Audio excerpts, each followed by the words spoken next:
سمیت ټول ادعاګان ورسره د مشترکو پاټو چې څومره قیادتونه راغلي دي بالخصوص د KPK د ګورنمنټ متعلق خبره کوم ته چې راغلی او تا ماته یقین دهاني راکوله چې زه به د خپل وسه پورې ځم ته د خپل وس وضاحت وکړه که ته په خپل طاقت کې مستحکم دی نو یاد ساته جمعیت علما اسلام د خپل حق تپوس په هر پلیټ فارم باندې کولی شي یا به بستره ګول کوې یا به بستره ګول کوې یا به ماته د حضرت شیخ قاتلان راکړې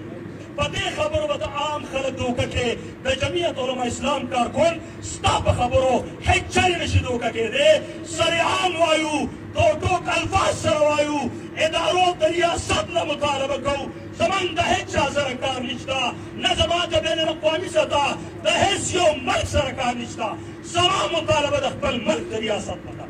په 77 سال کې تا د ملک د معیشت بیړه تباه کړه په 77 سال کې تا د ملک امن تباه برباد کړه په 77 سال کې تا موږ په جنازو اوچتولو باندې ستړي کړو په 77 سال کې تا موږ په ډوډۍ پسې پتر وګرځولو په 77 سال کې تا زما د نوجوان طبقې نظریات تباه برباد کړل په 77 سال کې تا د ملک بیړه تباه کړه ډېره زیاته د افسوس خبره ده چې په دې ملک کې د یو ټیکټاکر قاتل په 24 ګنټو کې دننه معلومېدی شي چې په دې ملک حدادات پاکستان کې د یو بیکار او بېحسه د ډم او د بېخونده او د بېدینه خلکو د بېسوچه خلکو قاتلان په یو ګنټه کې معلومېدی شي نو د عالم دنیا او د دې عالم دنیا د ایشیا کې بالخصوص د حضرت شیخ قاتلان تر نن ساعته پورې دا ولې گرفتار نشو دا د دوی په دغه قیادت باندې سوالیه نشان دی چې تاسو په قوم ته په امن ورکولو کې ناکام یئ عزتمندو مسلمانانو وروڼو من ته دې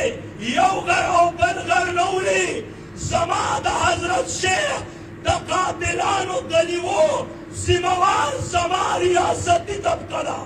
ریاست په ما د قاتلان راکوي د ما که کوم ځای کې سازش شوی ذموار ته یې دا تپوس به ته زما کوې که په کوم ځای قاتل راغلی دی تر نن ساعته پورې یو عنماینا شیخ الحدیث زینت المحدثین ته امن یقیني نه کړی شو ته به عام شهري ته په کوم بنیاد امن ورکوې وروڼو موږ دغه ریاستي طبقو ته وایو چې ته وایې زما ټکنالوژي په اوسني دور کې تا د هندوستان او د بھارت ټول سیټلایټ سیسټم په یو ګنټه کې کنټرول کړی دی نن ستا د ملک سرحدات ولې محفوظ نه دي نن ستا د محلې ستا د علاقې او ستا د شهر ګرد و نوا د امن او د سکون په بیس باندې زما د ملک د خزانې نه تنهاګانې علي آیا دوی ملک او دغه شهر ته امن ولې نشي ورکولی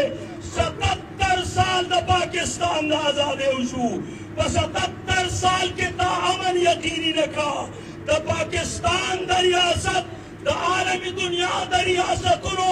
دوه اهمې خبرې دي یو به د قوم معیشت مستحکم کړې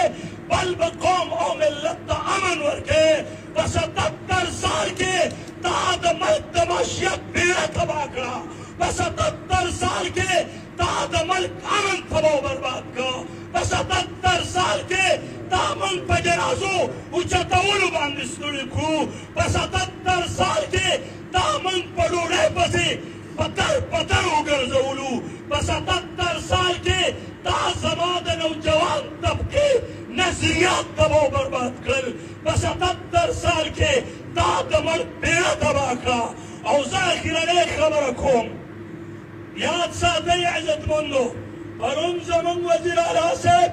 سمیت ټول ادعاګان ورسره د مشترکو پاټو چې څومره قیادتونه راغلي دي بالخصوص د KPK د ګورنمنټ متعلق خبره کوم ته چې راغلی او تا ماته یقین دهاني راکوله چې زه به د خپل وسه پورې ځم ته د خپل وس وضاحت وکړه که ته په خپل طاقت کې مستحکم دی نو یاد ساته جمعیت علما اسلام د خپل حق تپوس په هر پلیټ فارم باندې کولی شي یا به بستره ګول کړئ یا به بستره ګول کړئ یا به ماته د حضرت شیخ قاتلان راکړئ یاد ساتئ او بله خبره یاد ساتئ باید چې تا په کم ټیم باندې حضرت شیخ صاحب د شهادت واورېدل پکار دا د په حیثیت د ذمېوار چې تا پکې ټیکې کې د 3 ورځو د سوک اعلان کړی پکار دا ده چې تا د پاکستان جنګ نصر نګو کړی پکار دا ده چې تا خپل سیاسي ټول خبرې رستو کړی او معطل کړی دی ته بیا د خلکو په خورو سترګو کې خاورې ورچې او په سټیج باندې ودرېږې او بیا تمامي او تورونه لګوې او ما قوم ته په سترګو کې نور څه ورچې په دې خبرو به ته عام خلک دوکه کې د جمعیت علما اسلام کارکن ستا په خبرو هیڅ چل نشي دوکه کېدی سریعان وایو ټوک الفاظ سره وایو ادارو د ریاست نه مطالبه کوو زمن د هیڅ چا سره کار نشته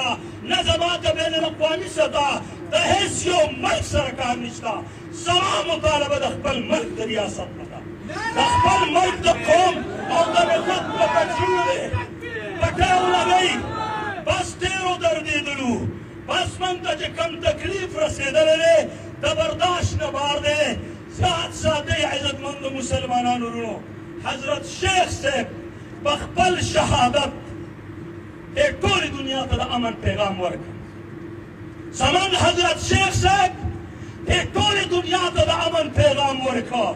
که چېرې دا ستا د پارټۍ لیډر وې نن به په چارسدې چوک کې یوه شیشه باقي پاتې نه وه یو مرکز به باقي نه و چې په هغې کې به د ادارو کمیس پرتوګ وتې وې چې په هغې کې به قوم او ملت دغه رنګې د ضلالت سره مخ کړی و لیکن ما د امن مظاهره وکړه ما ته د حضرت شیخ دغه تعلیم پاتې دی د دغه تعلیم پیروکار یم خو تر هغه حده پورې چې تر کومې تا ماله د حضرت شیخ قاتلان نه وي راکړی او که بالفرض و تقدیر ته ناکام شې زه به د خپل قیادت د حکم